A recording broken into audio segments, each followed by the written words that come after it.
Bismillahirrahmanirrahim. Assalamualaikum warahmatullahi ta'ala wabarakatuh. Alhamdulillahi rabbil alamin. Wassalatu wassalamu ala ashrafil anbiya'i wal mursalin Sayyidina Muhammadin wa ala alihi wa sahbihi ajma'in. Subhanaka la ilma lana illa ma 'allamtana innaka antal alimul hakim. ولا حول ولا قوة إلا بالله العلي العظيم.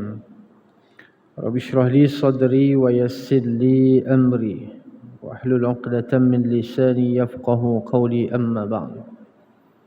قال الله سبحانه وتعالى: الحج أشهر معلومات فمن فرض فيهن الحج فلا رفث ولا فسوق ولا جدال في الحج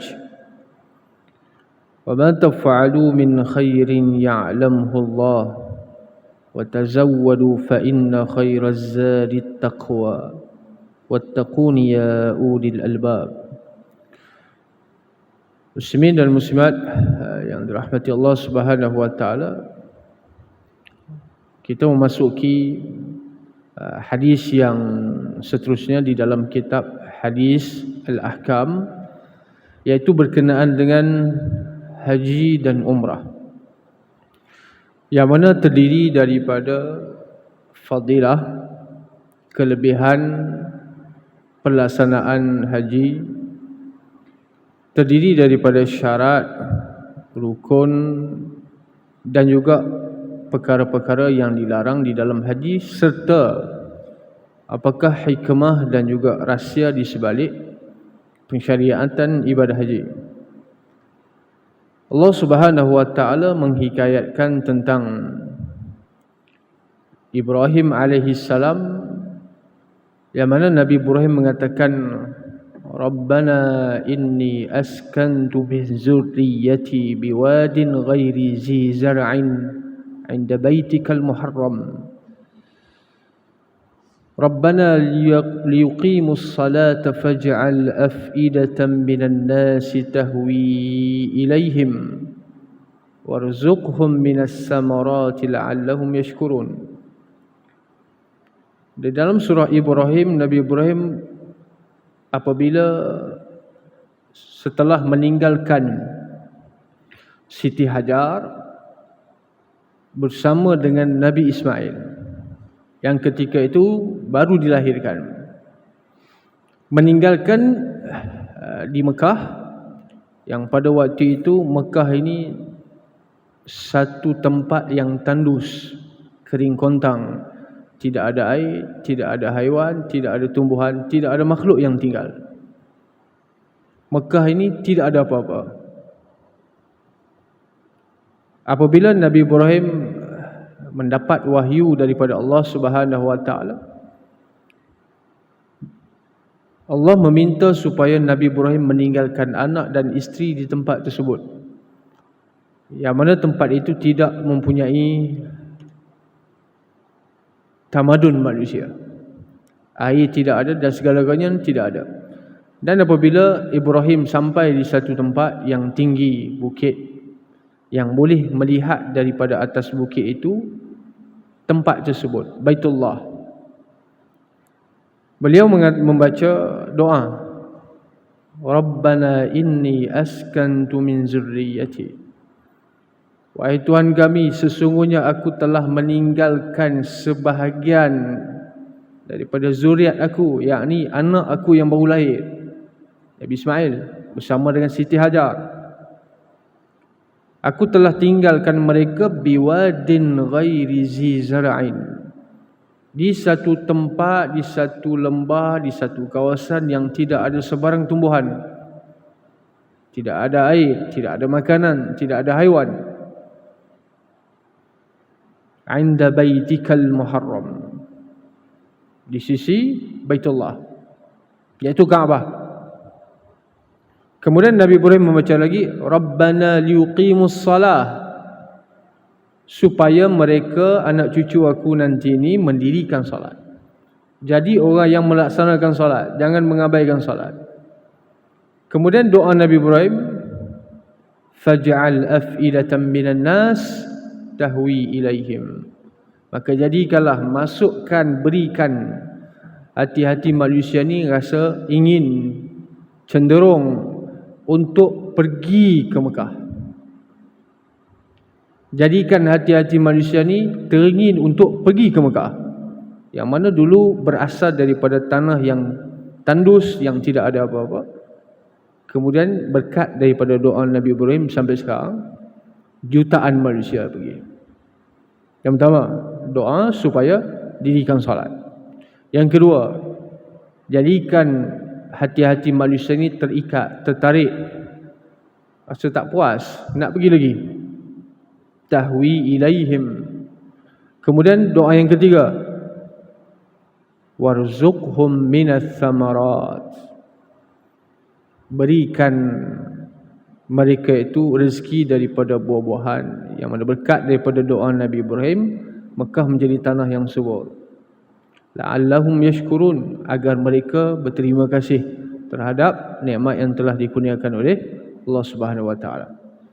Baik, di dalam pensyariatan ibadah haji, apa yang kita lakukan di sebalik rukun haji, apa yang kita lakukan di sebalik perkara yang wajib haji, maka kita kena melihat dari sudut apa maksud haji.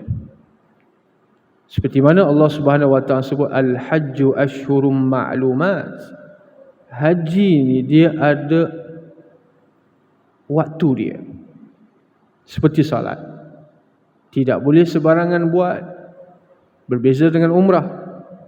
Haji dia terikat dengan waktu. Dia terikat dengan waktu apabila kita selesai saja melaksanakan ibadah puasa Ramadan, masuk Syawal. Maka Syawal ini dipanggil sebagai bulan haji. Zulqa'dah, Zulhijjah. Maka ini dipanggil sebagai bulan-bulan haji. Kemudian haji ataupun al-hajju, al-hijju, sama ada kita membaca dengan hajj ataupun hajj, kedua-duanya membawa maksud menuju ke Baitillah dengan qasad untuk melaksanakan ibadah kerana Allah Subhanahu wa taala. Bukan pergi ke Mekah untuk selain daripada melakukan ibadat. Bukan untuk berniaga, bukan untuk pergi tujuan marketing, dia orang berniaga dan sebagainya, bukan tujuan untuk melihatkan, mempamerkan kepada orang yang dia dah sampai ke Mekah. Maka kesemua amalan-amalan tersebut bercanggah, bertentangan dengan matlamat haji itu sendiri, iaitu al-qasdu ilallah, menuju kepada Allah Subhanahu wa taala. Maka hikmah di sebalik perkataan yang kita sebut labbaik Allah, kami datang kepadamu wahai Tuhan, dengan maksud kita menuju kepada Allah Subhanahu wa taala tanpa disusuli dengan benda-benda yang tak baik. Ini dipanggil sebagai mabrur. Kalau kita lihat dalam hadis, Nabi kata apa? Man hajja wa lam yarfas wa lam yafsuq raja'a ka yaumi waladathu ummuh. Dalam hadis Bukhari, Nabi kata apa? Sesiapa yang telah melaksanakan ibadah haji tanpa disusuli dengan percakapan-percakapan yang sia-sia, tanpa disusuli dengan perbuatan-perbuatan yang fasik, maka kata Nabi, raja'a, maka dia kembali daripada Mekah ka yaumi waladathu ummuh, seolah-olah sama seperti hari mak dia baru beranakkan dia tadi. Bermaksud apa? Bersih daripada segala dosa. Ini dipanggil sebagai apa? Mabrur. Sebab itu Nabi mengatakan al-hajjul mabruru jazaa'un ilal jannah. Nabi SAW mengatakan al-hajjul mabrur laisa lahu jazaa' ilal jannah. Bila kita sebut perkataan mabrur, mabrur ini asal daripada perkataan bir, yang mana terjemahan dia dalam bahasa mudah kita panggil haji yang telah mencapai tahap kebaikan yang paling tinggi. Maksudnya haji itu baik, haji itu diterima. Haji yang mabrur, maksudnya bir, yang mencapai tahap paling tinggi, kata Nabi SAW, laisa lahu, tidak ada ganjaran yang lebih untuk dia, yang lebih bagus, kecuali apa? Illal jannah, kecuali syurga. Baik, antara kaedah yang telah disebutkan oleh ulama, bagaimana kita nak mengetahui haji itu diterima ataupun tidak? Bagaimana kita nak mengetahui umrah kita itu diterima ataupun tidak? Kerana haji dan umrah kedua-duanya sama dari sudut apa? Sama dari sudut apa yang dilakukan di dalam ibadah haji, sama seperti dilakukan dalam ibadah umrah. Cuma ada beberapa rukun yang berbeza, seperti wukuf di Arafah, melontar jima dan sebagainya. Itu perbezaan dari sudut perbuatan. Maka perbezaan dari sudut hukum, maka dia adalah wajib seumur hidup satu kali saja. Dan dalam sejarah, Nabi SAW tidak mengerjakan haji lebih daripada sekali. Sekali ya seumur hidup. Tetapi umrah Nabi melakukan beberapa kali, iaitu 4 kali seumur hidup. Maka di sini ulama mengambil bahawasanya haji berdasarkan beberapa hadis, dia adalah satu kewajipan bila cukup syarat. Bila tak cukup syarat, tak wajib. Jangan sampai berhutang. Kadang bila dia tak cukup syarat, dia nak juga sampai sanggup berhutang, sampai sanggup pinjam dekat orang, sampai sanggup begini. Kerana apa? Untuk melaksanakan ibadah haji. Ini menunjukkan bahawa dalam ayat Allah mengatakan, وَأَذِّنِ فِي النَّاسِ بِالْحَجِّ يَأْتُونَكَ رِجَالًا. Allah Subhanahu wa taala memberi izin kepada Ibrahim alaihissalam untuk beritahu kepada kaumnya bahawa Allah Subhanahu wa taala dalam hadis bana baitan fahajjuh. Nabi Ibrahim kata apa? Menurut riwayat Qatadah, Allah Subhanahu wa taala memerintahkan, telah membinakan Baitullah bersama dengan Nabi Ibrahim lah, bersama dengan Nabi Ismail. Maka Nabi Ibrahim kata fahajjuh, maka laksanakan ibadah haji dengan maksud menujulah kepada Allah Subhanahu wa taala. Kemudian apabila Allah Subhanahu wa taala mengatakan wa'adzini fin nasi bil haji ya'tu laka rijalan wa min kulli dhamirin, ada orang yang melaksanakan ibadah haji dengan cara berjalan kaki. Dia pergi dengan cara jalan kaki. Itu adalah jihad dia. Ada juga yang wa ala kulli dhamir, yang menunaikan ibadah haji dengan menaiki kenderaan. Kalau kita tengok haji ni satu ibadat yang Allah Subhanahu wa taala sebut yatina min kulli fajjin amiq. Semua pelusuk dunia datang daripada kampung mana pun tak tahu, datang daripada negeri mana pun tak tahu, daripada daerah mana pun tak tahu, ini bangsa apa pun tak tahu. Semuanya berkumpul di Baitullahil Haram. Ini dipanggil apa? Fajjin amiq, datang daripada pelusuk bumi. Ini menunjukkan bahawa umat Nabi SAW yang disebut sebagai ummatul ijabah, yang memperkenankan seruan dakwah Nabi, maksudnya orang Muslim, pelbagai kaum, pelbagai warna kulit, pelbagai bahasa, datang bertemu di satu tempat yang sama. Sebab itu perlu kesabaran yang tinggi. Siapa yang tak boleh sabar, tidak ada kesabaran di dalam melakukan ketaatan.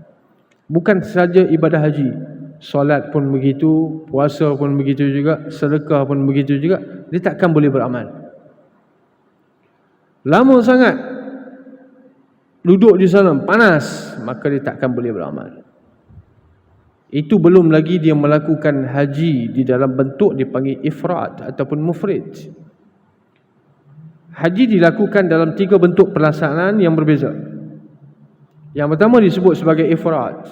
Maka dia mengasingkan haji asing, umrah asing. Bila habis saja mengerjakan ibadah haji, maka dia mengerjakan ibadah umrah setelah dia bertahlul. Itu dipanggil ifrat. Tetapi dia tidak putus, masih lagi dalam keadaan memakai ihram. Maksudnya menjaga pantang larang itu dalam tempoh yang terlalu lama. Walaupun dia telah melakukan satu ibadat, dah selesai dah ibadah haji, kemudian dia buat ibadah umrah, dia tahlul, dia buat umrah pula, maka dia masih lagi dalam keadaan memakai ihram, dalam keadaan terlalu lama. Sebab tu haji ifrat ni tak ramai orang buat dan tidak dianjurkan pun, walaupun fadilat dia, walaupun kelebihan dia besar. Yang kedua dipanggil sebagai qiran. Dalam niat itu, Allahumma labbaika bihajjin wa umrah. Aku menyahut seruanmu wahai Allah Subhanahu wa taala melakukan ibadah haji dan umrah serentak.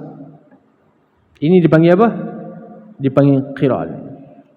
Umrah termasuk di dalam haji, dalam satu niat. Kemudian yang ni, maka dia kena bayar dam sebab dia mudah. Buat dua dalam satu dia panggil kan, 2 in 1. Maka mudah, senang lah macam tu. Oleh kerana senang, maka dia kena bayar dam berupa seekor kambing. Yang ketiga dipanggil tamattu'. Faman tamatta'a bil hajji wal umrati famastaysara minal hadi. Allah sebut dalam surah Al-Baqarah, siapa yang mengerjakan tamattu'. Tamattu' ni dengan maksud bersenang-lenang. Walaupun dia memakai kain ihram, walaupun dia setelah selesai melakukan ibadat haji, dia pakai kain ihram, tapi dia masih lagi boleh bebas, tidak perlu menjaga pantang larang. Itu dipanggil sebagai apa? Tamattu'. Bersenang-lenang, maka juga dibayar haji. Maka ini 3 kaedah pelaksanaan ini seperti mana yang disebutkan oleh Nabi SAW. Maka mana-mana yang kita pilih. Dan kebanyakan di tempat kita melakukan haji dalam bentuk apa? Tamattu'. Cuma perlu membayar dam, bayar denda lah, seekor kambing. Baik, fadilat, kelebihan Nabi SAW mengatakan dalam hadis Abu Hurairah, al-umratu ilal umrati, satu umrah kepada satu umrah. Baik, kita kena lihat dulu umrah. Ulama tidak mengasingkan dari sudut perbahasan umrah ni dalam bab yang khusus. Kalau dalam mana-mana kitab fiqh kita takkan jumpa, kerana tidak ada perbezaan yang begitu ketara di antara umrah dan haji. Ada perbezaan tetapi tidak begitu ketara sehingga perlu diasingkan perbahasan. Cuma beza dari sudut apa? Niat. Beza dari sudut ia tidak terkait dengan waktu. Beza dari sudut ada pertambahan rukun. Beza dari sudut ada pertambahan perkara-perkara yang wajib. Nabi mengatakan al-umratu ilal umrati kaffaratun lima bainahuma. Umrah, majoriti ulama mengatakan sunat. Majoriti, bahkan dipanggil sebagai jumhur.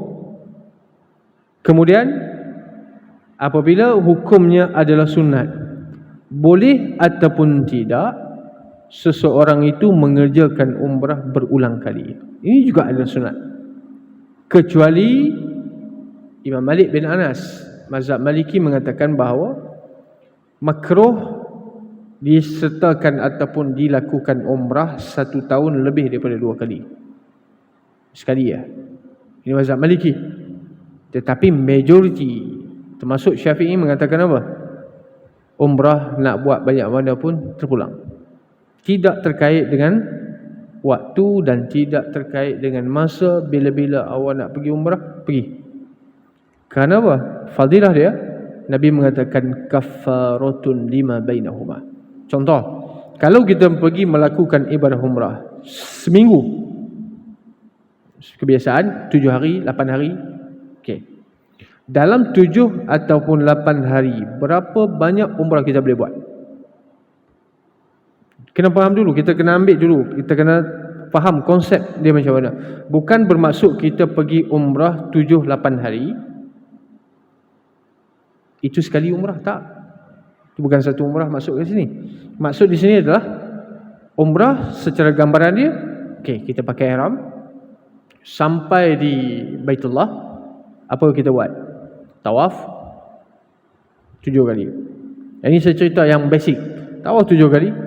Selesai tawaf, solat 2 rakaat. Solat apa 2 rakaat? Solat sunat tawaf. Lepas solat 2 rakaat, minum air Zam-Zam. Apa yang kita buat ketika minum air Zam-Zam?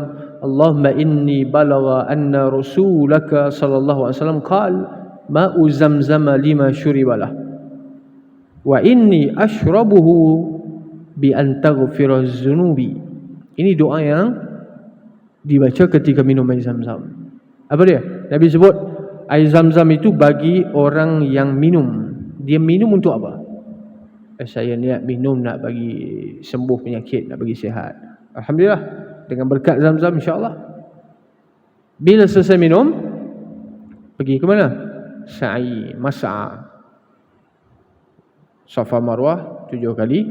Selesai, tahlul, gunting rambut ataupun cukur. Tapi kalau orang nak buat umrah berulang kali, jangan cukur, gunting. Okey, selesai. Sekali umrah. Sekali umrah. Besok nak buat lagi. Ini kita bincang sebelum fasa Covid lah. Kalau Covid, sejak daripada Covid ni dia macam-macam, dia ketat sikit. Besok nak buat lagi. Kalau larat, buat lagi. Lusa nak buat lagi, silakan. Ini adalah dipanggil umrah. Jadi satu umrah ke satu umrah. Nabi mengatakan apa? Penghapus dosa kecil.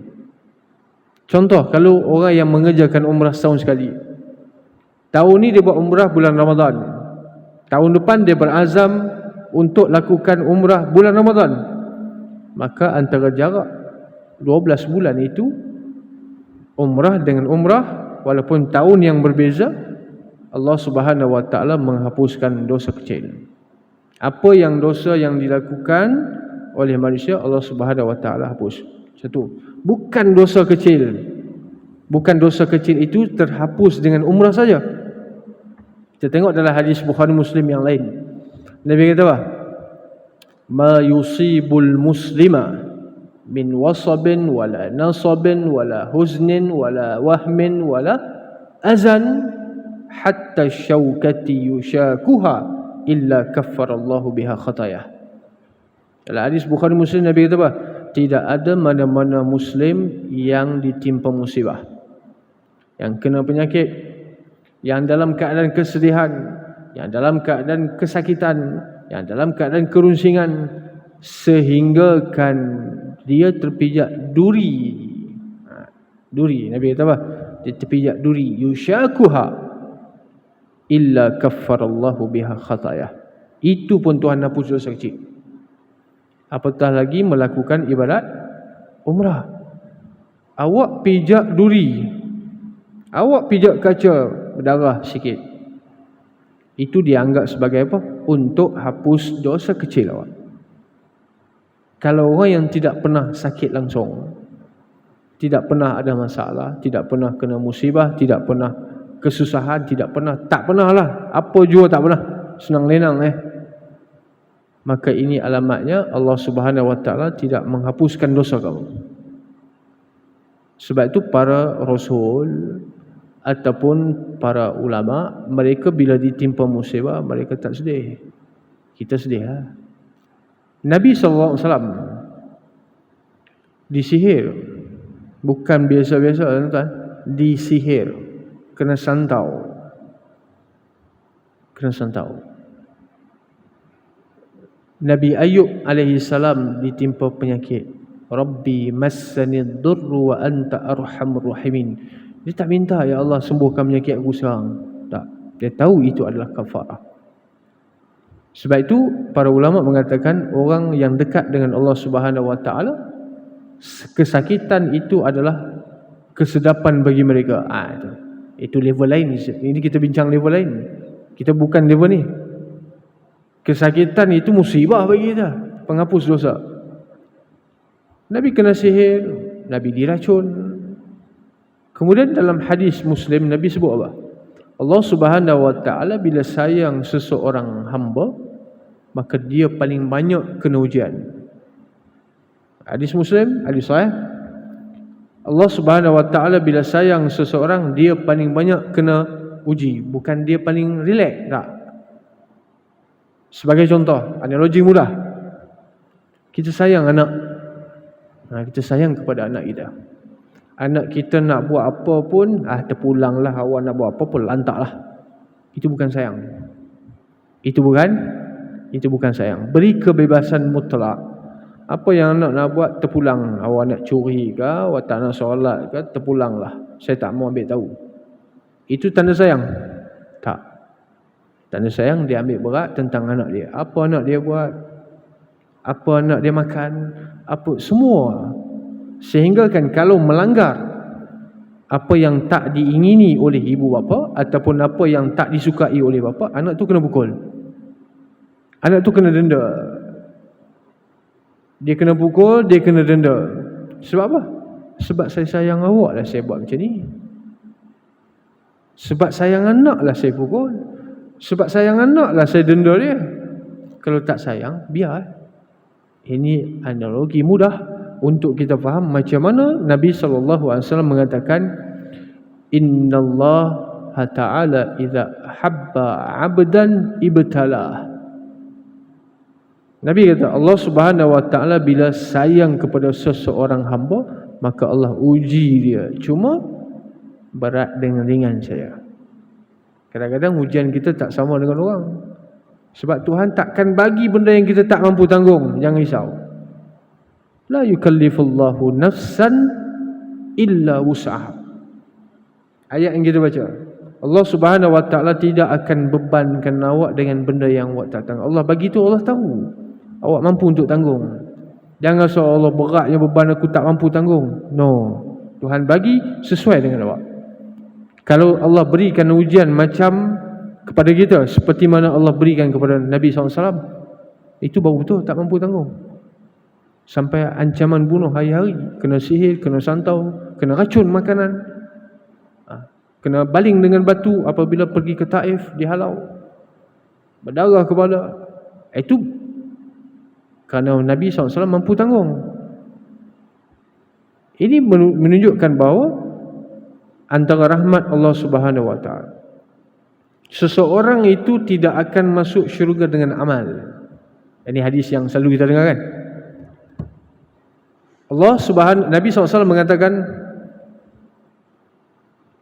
Inna ahadukum la yadkhuluna al-jannata bi'amalikum. Kamu takkan boleh masuk dengan amal. Lalu sahabat tanya, wal anta ya Rasulullah, engkau pun juga begitu? Nabi kata ya. Baik, contoh. Senanglah faham, simple. Kalau kita masuk syurga dengan amal. Contoh, berapa tahun awak beramal? Saya beramal 50 tahun. 50 tahun kita beramal. Katakanlah meninggal umur 70. Total kita beramal lebih kurang 65 tahun. Bukan 65 tahun, 55 tahun. Umur 70, dia beramal 55 tahun, bermula daripada umur baligh. 55 tahun. Kalau boleh masuk syurga dengan amal 55 tahun, okey, kalau macam tu awak masuk syurga 55 tahun cukup lah. Betul? Baru adil. Baru ada fair. Beramal 55 tahun, masuk syurga cuma tempoh 55 tahun saja. Bukan masuk syurga, ya Allah. Bukan masuk syurga tu selama-lamanya ke? Amal bukan selama-lamanya. Yang selama-lamanya itu rahmat. Sebab tu dalam hadis, ada seorang ni umat dulu, Nabi cerita, dia beribadah 500 tahun. Ibadah 500 tahun. Umat dulu umur panjang. Nabi Nuh pun hidup 900 tahun lebih. 500 tahun beribadat. Kemudian masuk syurga.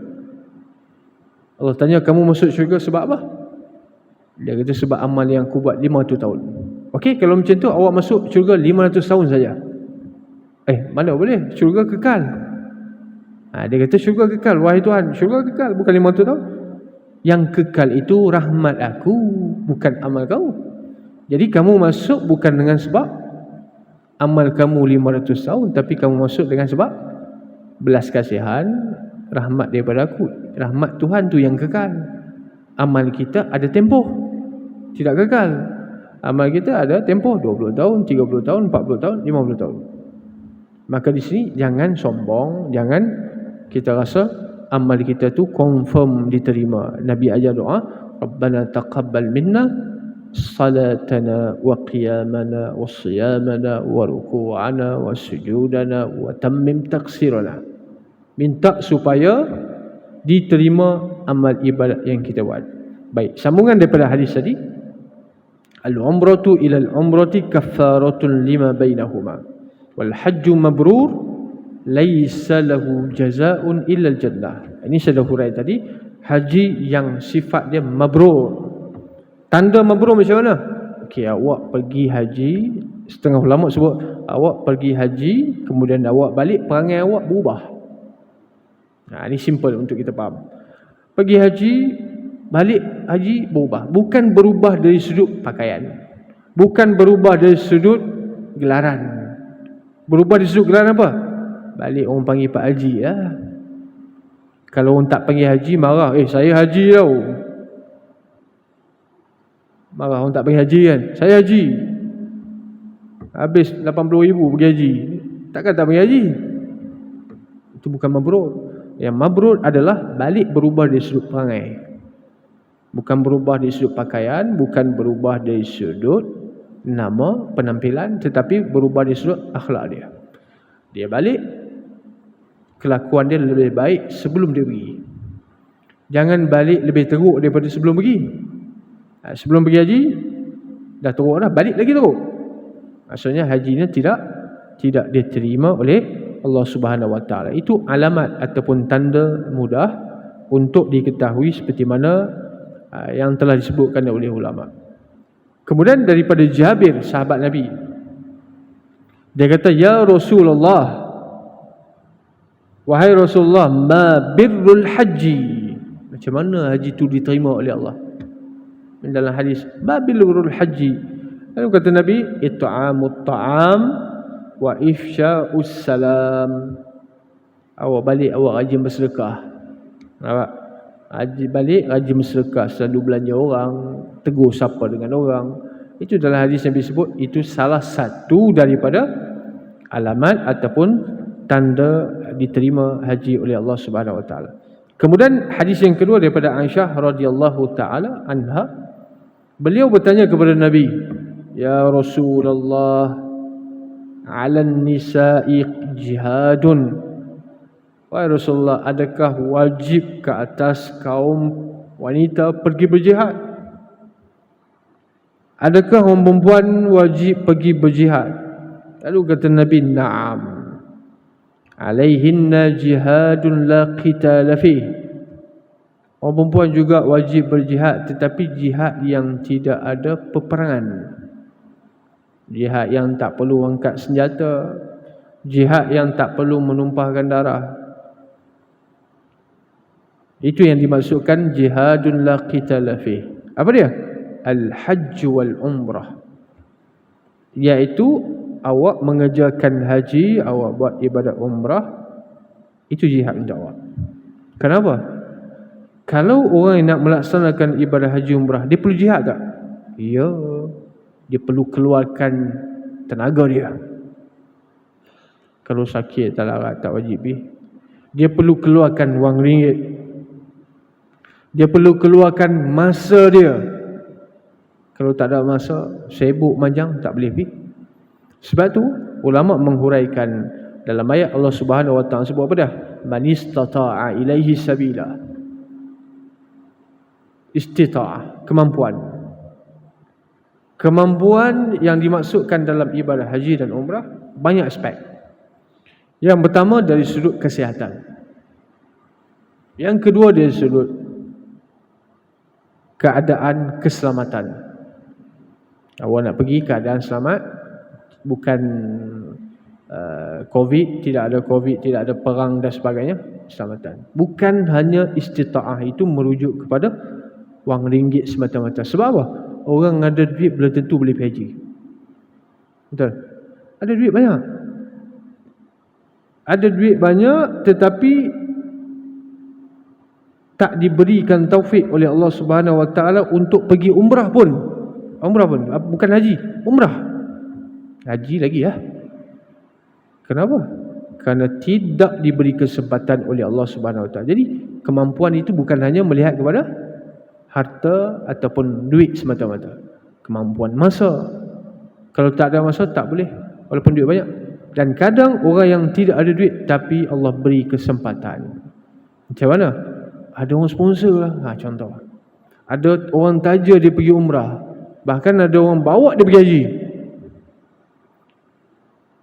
Tengok dia bukan daripada orang yang mempunyai kelapangan rezeki, tetapi dia dijemput oleh Allah Subhanahu Wa Taala. Sebab tu orang yang dapat melakukan ibadah haji dan umrah, mereka adalah orang yang dipilih oleh Allah Subhanahu Wa Taala, menunjukkan masa dia dah sampai.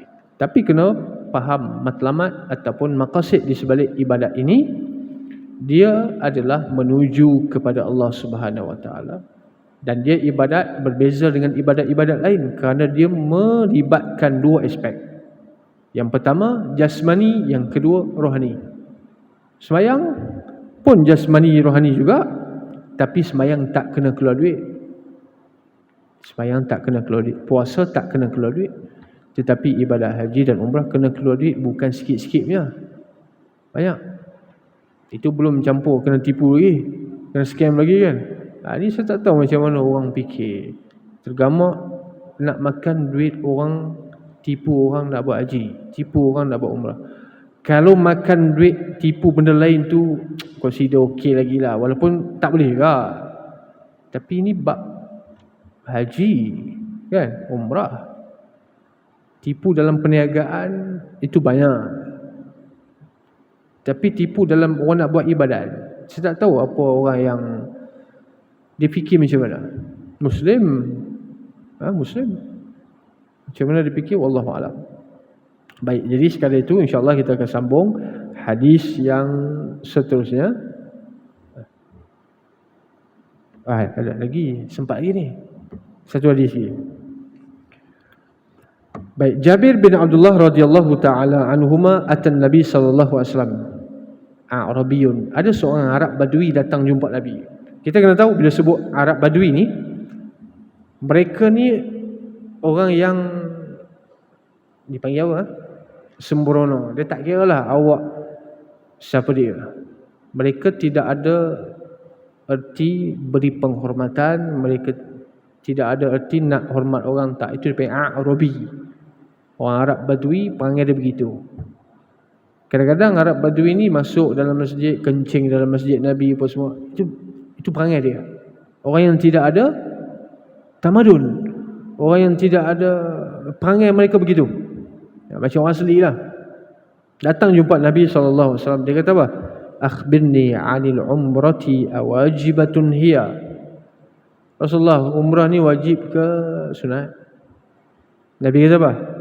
La wa an ta'tamiru khairul laka. Ini dalil yang dipakai oleh jumhur, majoriti ulama, menunjukkan bahawasanya ibadah umrah bukanlah satu kewajipan. Ibadah umrah adalah sunat. Yang wajib adalah haji saja. Umrah ni adalah ibadat sunat. Dan kita pun kena tahu benda ni. Kadang-kadang kita melaksanakan ibadat umrah setahun sekali, setahun dua kali. Duit banyak, tiap-tiap tahun 2 kali pergi umrah. Baguslah. Tapi kita kena faham, itu adalah ibadat untuk diri kita sendiri. Manfaatnya tak begitu luas. Manfaatnya tidak begitu luas. Itu untuk awak seorang. Saya buat umrah, pahalanya bukan dapat orang lain, saya dapat. Maksudnya skop kebaikan itu sempit. Tapi kalau awak guna duit tu, contoh umrah dah pergi berpuluh kali dah, tapi nak pergi lagi, belanja bukan sikit, 10,000 confirm habis. 10,000. Okey, apa kata awak guna 10,000 tu yang mana manfaat dia lebih luas, skop dia lebih besar. Awak wakaf, sedekah dan sebagainya. Orang sebelah rumah makan ke tak? Awak pergi umrah setiap tahun, orang sebelah rumah ya hidup ke tidak, makan ke tidak, susah ke apa? Maka itu kena bijak di dalam melakukan amal supaya manfaat itu lebih umum, bukan bijak dalam bab dunia saja, bab akhirat kena bijak juga. Wallahu taala alam. Bismillahirrahmanirrahim. Allahumma atina rahmatan min 'indika wa 'allimna min ladunka 'ilma. Rabbana atina fid dunya hasanah wa fil akhirati hasanah wa qina azabannar. Wa sallallahu wasallam alaihi walhamdulillahi rabbil alamin.